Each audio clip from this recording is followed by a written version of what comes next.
നമസ്കാരം. മഹാസൂര്യഗ്രഹണമാണ് വരുന്നത്. പകലിനെ പോലും ഇരുട്ടാക്കി മാറ്റുന്ന സൂര്യഗ്രഹണം. അത്രമേൽ കാഠിന്യമേറിയ ഒരു സൂര്യഗ്രഹണമാണ് സംഭവിക്കാൻ പോകുന്നത്. ഈ മഹാസൂര്യഗ്രഹണവുമായി ബന്ധപ്പെട്ട് ചില കാര്യങ്ങൾ നാം ശ്രദ്ധിക്കേണ്ടതായിട്ടുണ്ട്. അതായത്, ഞാൻ ഈ പറയുന്ന നക്ഷത്രക്കാർ തീർച്ചയായും ശിവക്ഷേത്രത്തിൽ ദർശനം നടത്തണം. ഈ പരാമർശിക്കുന്ന നക്ഷത്രക്കാർ മാത്രമല്ല, ഏവരും ദർശനം നടത്തുക തന്നെ വേണം.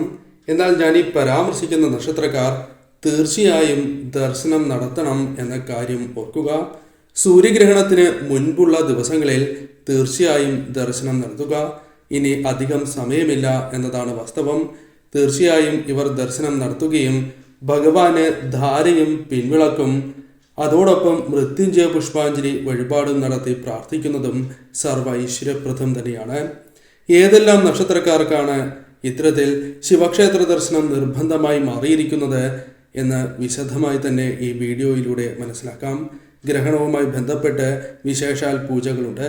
ഈ പൂജയിൽ ഉൾപ്പെടുത്താൻ ആഗ്രഹിക്കുന്നവർ പേരും ജന്മനക്ഷത്രവും കമൻറ്റ് ബോക്സിൽ രേഖപ്പെടുത്തുക. എന്തെങ്കിലും പ്രത്യേക ആവശ്യമുണ്ട് എങ്കിൽ ആ കാര്യവും രേഖപ്പെടുത്തുവാൻ ഏവരും പ്രത്യേകം ശ്രദ്ധിക്കുക. ആദ്യം പരാമർശിക്കാൻ പോകുന്നത് ചില ദോഷകരമായ ഫലങ്ങൾ വന്ന് ചേരുന്നതായ നക്ഷത്രക്കാരുണ്ട്. അവരുമായി ബന്ധപ്പെട്ട കാര്യമാണ് ആദ്യം പരാമർശിക്കുന്നത്. അതിനുശേഷം മറ്റു ചില നക്ഷത്രക്കാരെ കുറിച്ച് കൂടി പരാമർശിക്കുന്നുണ്ട്. അതിനാൽ എല്ലാ കാര്യങ്ങളും വിശദമായി തന്നെ മനസ്സിലാക്കി അതേപോലെ ചെയ്യുവാൻ ഏവരും ശ്രദ്ധിക്കുക. ആദ്യത്തെ നക്ഷത്രം ചിത്തിര നക്ഷത്രമാണ്. ചിത്തിര നക്ഷത്രക്കാർക്ക് സൂര്യഗ്രഹണം മൂലം ദോഷകരമായ ഫലങ്ങൾ വന്ന് ചേരുന്നതായ ഒരു സമയമാണ്. അതിനാൽ തന്നെ തീർച്ചയായും ഇവർ ശിവക്ഷേത്ര ദർശനം നിർബന്ധമായും നടത്തേണ്ടത് അനിവാര്യമാണ്. ശിവക്ഷേത്രത്തിൽ ദർശനം നടത്തുകയും മൃത്യുഞ്ജയ പുഷ്പാഞ്ജലി നടത്തുകയും ഭഗവാന് ധാരയും പിൻവിളക്കും നടത്തി പ്രാർത്ഥിക്കുന്നതും അതീവ ശുഭകരമാണ്. ശിവക്ഷേത്രത്തിൽ നിന്നും പോരുന്നതായ അവസരത്തിൽ ശിവക്ഷേത്രത്തിൽ പൂജിച്ച ഭസ്മം അഥവാ വിഭൂതി വീടുകളിൽ കൊണ്ടുവരികയും അതൊരു ചെപ്പിലിട്ട് നിത്യവും കുളി കഴിഞ്ഞ് അണിഞ്ഞ് പുറത്തേക്ക് പോകുന്നതാണ് ഏറ്റവും ശുഭകരം എന്ന കാര്യം പ്രത്യേകം ഓർത്തിരിക്കുക. പൂരം നക്ഷത്രമാണ്. പൂരം നക്ഷത്രക്കാരായ വ്യക്തികളും തീർച്ചയായും ശിവക്ഷേത്രത്തിൽ ദർശനം നടത്തേണ്ടവർ തന്നെയാകുന്നു.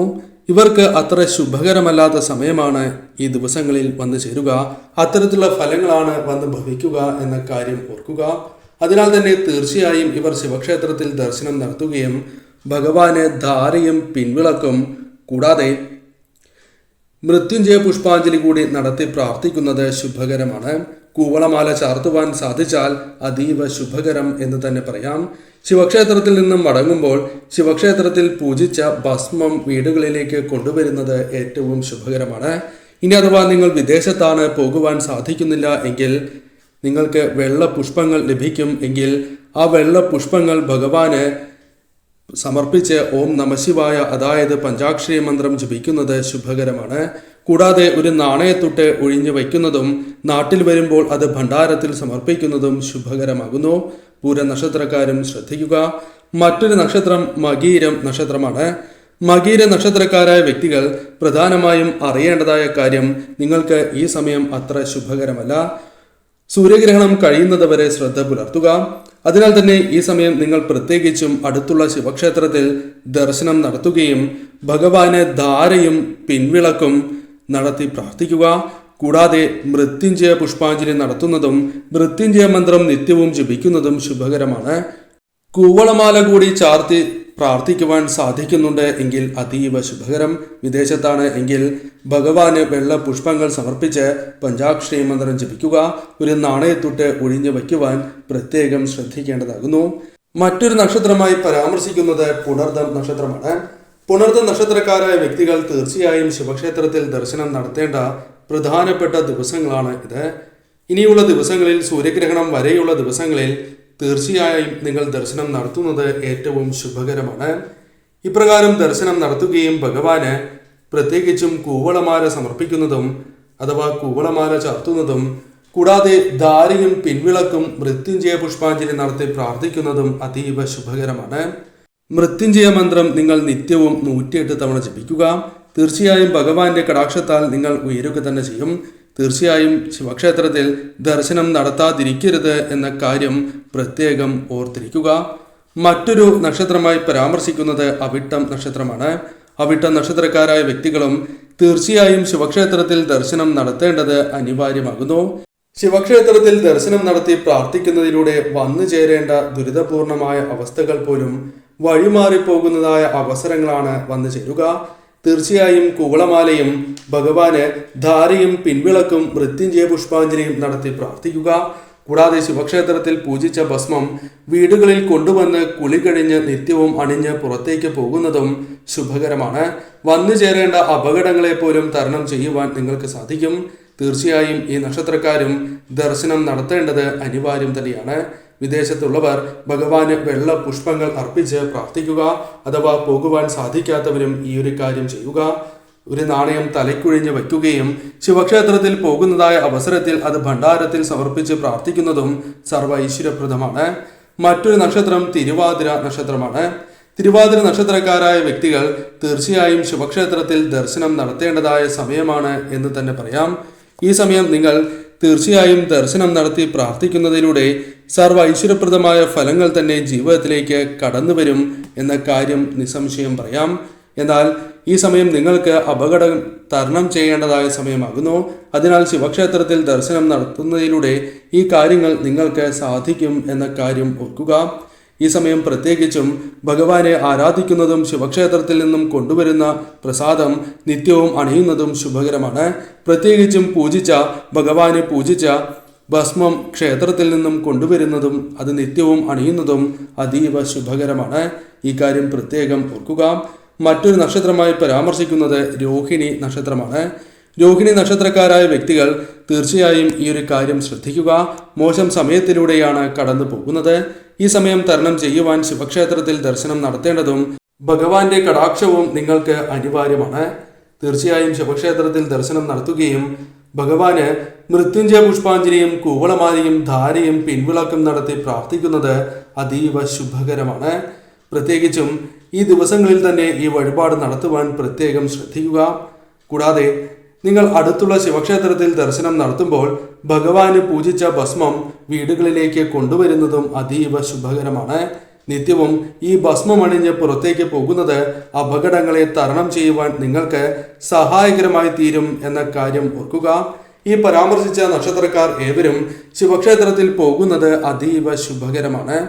എന്നാൽ തീർച്ചയായും നിങ്ങൾ ഭസ്മം കൂടി വീടുകളിലേക്ക് കൊണ്ടുവരുവാൻ ശ്രമിക്കുക. എന്നാൽ ഈ പരാമർശിച്ച എല്ലാ നക്ഷത്രക്കാർക്കും ശിവക്ഷേത്രത്തിൽ ദർശനം നടത്തുവാൻ സാധിക്കണം എന്നില്ല. വിദേശത്തോ അല്ലെങ്കിൽ നാട്ടിലോ ഇവർക്ക് പലവിധ കാരണങ്ങളാൽ ദർശനം നടത്തുവാൻ സാധിക്കാതെ വരാം. അങ്ങനെയുള്ളവരാണ് എങ്കിൽ തീർച്ചയായും നിങ്ങൾ നിത്യവും പഞ്ചാക്ഷരി മന്ത്രം ജപിക്കുന്നതും ഭഗവാന് വെള്ള പുഷ്പം സമർപ്പിച്ച് പ്രാർത്ഥിക്കുന്നതും ശുഭകരമാണ്. തലയ്ക്കൊഴിഞ്ഞ് ഒരു നാണയം മാറ്റി വയ്ക്കുന്നതും ശിവക്ഷേത്രത്തിൽ ദർശനം നടത്തുന്നതായ അവസരത്തിൽ ആ നാണയം ഭഗവാന് സമർപ്പിക്കുന്നതും അതീവ ശുഭകരമാണ്. ഇനി ചില നക്ഷത്രക്കാർ കൂടി ദർശനം നടത്തുന്നത് ശുഭകരമാണ്. കാരണം ഇവർക്ക് അനുകൂലമായ ഫലങ്ങൾ വന്ന് ചേരുന്നതായ സമയമാകുന്നു. അതിനാൽ ഇവർ ദർശനം നടത്തി പ്രാർത്ഥിക്കുകയാണ് എങ്കിൽ ആ ഫലങ്ങൾ തടസ്സങ്ങൾ കൂടാതെ ഇവരുടെ ജീവിതത്തിലേക്ക് കടന്നു വരും എന്ന കാര്യം ഓർക്കേണ്ടതായിട്ടുണ്ട്. ആ നക്ഷത്രക്കാരെ കുറിച്ചാണ് ഇനി പരാമർശിക്കാനായി പോകുന്നത്. അതിൽ ആദ്യത്തെ നക്ഷത്രമായി പരാമർശിക്കുന്നത് അശ്വതി നക്ഷത്രമാണ്. അശ്വതി നക്ഷത്രക്കാർക്ക് ഈ സമയം അനുകൂലമാണ് സമയം. അതിനാൽ തന്നെ ഈ സമയം ചെയ്യുന്നതായ പ്രവർത്തനങ്ങളിൽ വളരെ ഗുണകരമായ ഫലങ്ങൾ വന്നു ചേരുന്ന സമയമാകുന്നു. എന്നാൽ ശിവക്ഷേത്രത്തിൽ ദർശനം നടത്തുകയും ഭഗവാന് ധാരയും പിൻവിളക്കും നടത്തി പ്രാർത്ഥിക്കുന്നത് ശുഭകരമാണ്. കൂടാതെ ഇവർ ഭഗവാന് പൂജിച്ച അല്ലെങ്കിൽ ശിവക്ഷേത്രത്തിൽ നിന്നും ഭസ്മം അഥവാ വിഭൂതി കൊണ്ടുവന്ന് അണിഞ്ഞ് പഞ്ചാക്ഷരി മന്ത്രം ജപിക്കുന്നതിലൂടെ ഇരട്ടി ഫലങ്ങൾ തന്നെ ജീവിതത്തിലേക്ക് കടന്നു വരും എന്ന കാര്യം ഓർക്കുക. മറ്റൊരു നക്ഷത്രമായി പരാമർശിക്കുന്നത് ഭരണി നക്ഷത്രമാണ്. ഭരണി നക്ഷത്രക്കാരായ വ്യക്തികൾ തീർച്ചയായും ജീവിതത്തിൽ വളരെയധികം നേട്ടങ്ങൾ സ്വന്തമാക്കുവാൻ സാധ്യത കൂടിയ സമയമാണ് ഇത്. ഈ സമയം തീർച്ചയായും ഭഗവാനെ ആരാധിക്കുകയും ശിവക്ഷേത്രത്തിൽ ദർശനം നടത്തുകയും ഭഗവാന് ധാരയും പിൻവിളക്കും കൂവളമാലയും സമർപ്പിച്ച് പ്രാർത്ഥിക്കുന്നതും ശിവക്ഷേത്രത്തിൽ നിന്നും കൊണ്ടുവരുന്ന ഭസ്മമണിഞ്ഞ് പഞ്ചാക്ഷരി മന്ത്രം ജപിക്കുന്നതിലൂടെ ഇരട്ടിയായി തന്നെ ഫലങ്ങൾ ജീവിതത്തിലേക്ക് കടന്ന് വരുന്നതായ സമയമാകുന്നു. അതിനാൽ ഈ സമയം ശരിയായ രീതിയിൽ വിനിയോഗിക്കുവാൻ ഇവർ ശ്രമിക്കുക തന്നെ വേണം. അതിനാൽ തീർച്ചയായും വളരെ വേഗം ഉയർച്ച ഭഗവാന്റെ കൃപാകടാക്ഷത്താൽ ഇവർക്ക് വന്ന് ചേരുന്നതാണ്. മറ്റൊരു നക്ഷത്രമായി പരാമർശിക്കുന്നത് രോഹിണി നക്ഷത്രമാണ്. രോഹിണി നക്ഷത്രക്കാരെ സംബന്ധിച്ചിടത്തോളം അനുകൂലമായ ഒരു സമയമാണ് ഇവർക്ക് ജീവിതത്തിൽ വന്ന് ഭവിച്ചിരിക്കുന്നത്. അതിനാൽ തന്നെ ഇവർ തീർച്ചയായും ശ്രദ്ധയോടെ മുന്നോട്ട് പോവുകയാണ് എങ്കിൽ വളരെ വേഗം ഉയർച്ച നേടുവാൻ സാധിക്കുന്നു എന്നത് ഇവരുടെ പ്രത്യേകതയായി തന്നെ പറയാം. എന്നാൽ ഈ നക്ഷത്രക്കാർ തീർച്ചയായും അടുത്തുള്ള ശിവക്ഷേത്രത്തിൽ ദർശനം നടത്തുകയും ഭഗവാന് ധാരയും പിൻവിളക്കും നടത്തി പ്രാർത്ഥിക്കുന്നതും കൂടാതെ ഭഗവാന് കൂവളമാല സമർപ്പിക്കുന്നതും ശിവക്ഷേത്രത്തിൽ പൂജിച്ച ഭസ്മം അഥവാ വിഭൂതി വീടുകളിൽ കൊണ്ടുവന്ന് നിത്യവും അണിഞ്ഞ് പഞ്ചാക്ഷരി മന്ത്രം ജപിക്കുന്നതും ശുഭകരമാണ്. ഇരട്ടിയായി തന്നെ ഫലങ്ങൾ ജീവിതത്തിലേക്ക് കടന്നു വരും എന്ന കാര്യം നിസ്സംശയം പറയാം. അതിനാൽ ഈ നക്ഷത്രക്കാരും ഈ ഒരു കാര്യം ചെയ്യുവാൻ പ്രത്യേകം ശ്രദ്ധിക്കുക. മറ്റൊരു നക്ഷത്രമായി പരാമർശിക്കുന്നത് ചോതി നക്ഷത്രമാണ്. ചോതി നക്ഷത്രക്കാരായ വ്യക്തികൾക്കും അനുകൂലമായ സമയത്തിലൂടെയാണ് കടന്നു പോകുന്നത്. അതിനാൽ തന്നെ ഈ സമയം തീർച്ചയായും ഇവർ ശിവക്ഷേത്രത്തിൽ ദർശനം നടത്തുകയും പരമശിവന് ധാരയും പിൻവിളക്കും കൂവളമാലയും സമർപ്പിച്ച് പ്രാർത്ഥിക്കുന്നത് അതീവ ശുഭകരമാണ്. ശിവക്ഷേത്രത്തിൽ നിന്നും കൊണ്ടുവന്ന ഭസ്മം നിത്യവും കുളി കഴിഞ്ഞ് അണിഞ്ഞ് ഭഗവാന് വെള്ളപുഷ്പം അർപ്പിച്ച് പഞ്ചാക്ഷരി മന്ത്രം ജപിക്കുന്നത് സർവ്വ ഐശ്വര്യപ്രദമാണ് എന്ന കാര്യം ഓർക്കുക. അതിനാൽ തീർച്ചയായും ഈ നക്ഷത്രക്കാർ ഈ കാര്യം ചെയ്യാൻ മറക്കാതിരിക്കുക. സർവ്വ ഐശ്വര്യമാണ് ഫലമായി വന്നു ചേരുക. മറ്റൊരു നക്ഷത്രമായി പരാമർശിക്കുന്നത് വിശാഖം നക്ഷത്രമാണ്. വിശാഖം നക്ഷത്രക്കാരായ വ്യക്തികൾ ഈ കാര്യങ്ങൾ കേൾക്കുന്നുണ്ട് എങ്കിൽ മനസ്സിലാക്കേണ്ട പ്രധാനപ്പെട്ട കാര്യം സർവ്വ ഐശ്വര്യവും സമ്പത്തും ജീവിതത്തിലേക്ക് കടന്നു വരാൻ സാധ്യത കൂടുതലുള്ള സമയമാണ്. അതിനാൽ തീർച്ചയായും ഈ സമയം ഭഗവാന് ധാരയും പിൻവിളക്കും നടത്തുകയും അതോടൊപ്പം കൂവളമാല കൂടി സമർപ്പിച്ച് പ്രാർത്ഥിക്കുക. സർവ്വ ഐശ്വര്യങ്ങൾ തന്നെ ജീവിതത്തിലേക്ക് കടന്നു വരും എന്ന കാര്യം ഓർക്കുക. കൂടാതെ ഭഗവാനെ പൂജിച്ച അല്ലെങ്കിൽ ശിവക്ഷേത്രത്തിൽ നിന്നും കൊണ്ടുവന്ന ഭസ്മം നിത്യവും അണിഞ്ഞ് പഞ്ചാക്ഷരി മന്ത്രം ജപിക്കുക. സർവ്വ ഐശ്വര്യങ്ങൾ തന്നെ നിങ്ങളെ തേടിയെത്തും. ഈ കാര്യങ്ങളാണ് പ്രധാനമായും മനസ്സിലാക്കാനുള്ളത്. ഈ നക്ഷത്രക്കാർ ഏവരും ഇതേപോലെ ചെയ്യുക. സാധിക്കുന്ന ഏവരും ശിവക്ഷേത്രത്തിൽ ദർശനം നടത്തുന്നത് ഈ സമയം സർവ്വ ഐശ്വര്യപ്രദമാണ് എന്ന കാര്യവും ഓർക്കുക.